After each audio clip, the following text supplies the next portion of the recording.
Actually, do you remember way back when we did the Slayer's Guide to Female Gamers, and there were distributors in America who didn't want to carry it because they thought it was about killing women?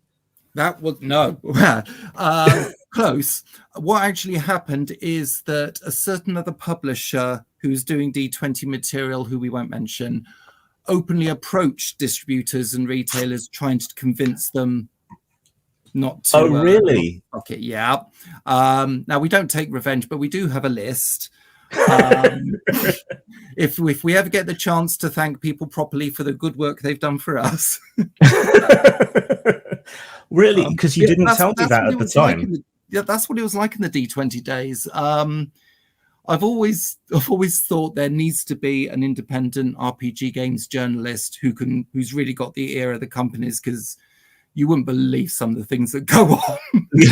Yeah, we're just not big enough.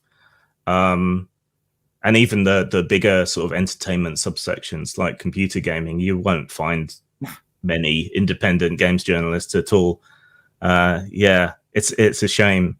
It also makes there's an edit war going on my Wikipedia article at the moment, and there is no RPG news media that Wikipedia will accept as being professional and credible. So it's causing a bit of an issue.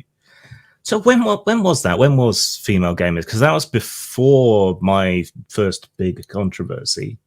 It would be in the mid-20s? It's got to be before 2010.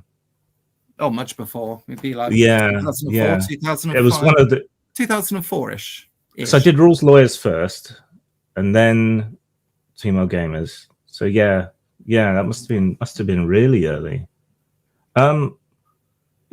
What was it like when those petitions against me started? I know we'd actually separated I'd gone my own way at that point. But what was it like to be on the receiving end of that? Because I did an interview with Mark Reinhagen a while back about the controversy storms that hit White Wolf back in the day, and that was eye-opening. So what was it like for you? And am I forgiven? It's absolutely.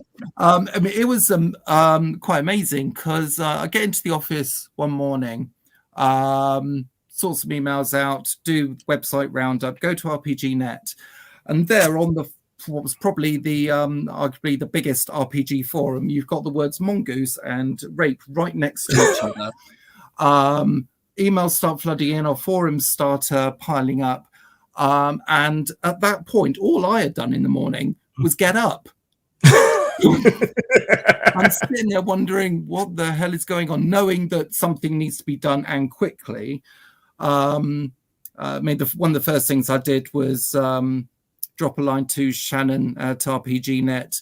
Would you mind awfully changing the title of that thread, pretty please? Yeah, I mean, we muddled through it. I did. I mean, that consumed a good day and a half of my time. But I mean, yeah, that was something. It's one of those things.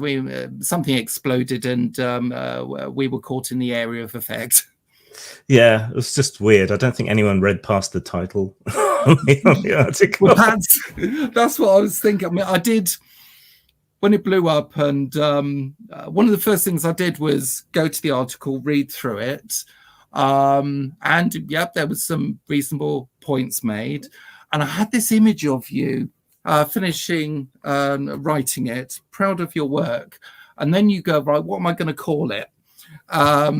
And you type it out, and you're thinking, yeah, that'll get some attention. yeah, that was pretty much the thinking.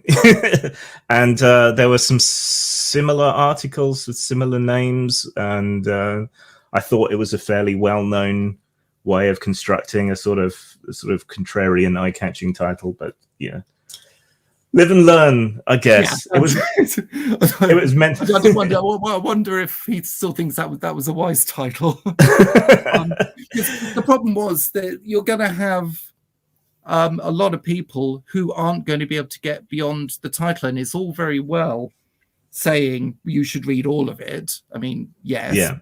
But I don't know if you can reasonably expect people to, particularly on such of an emotive issue. Yeah, I mean, it was meant to be part of a series of articles. I was going to go through a whole bunch of different stuff, like murder, torture, approaching them all from the idea that, bad stuff makes good stories. I think I did the second one, murder, but then everything had just blown up so much. Going back, thinking back, I think the only thing I would have changed would be the title. And maybe do the murder one first.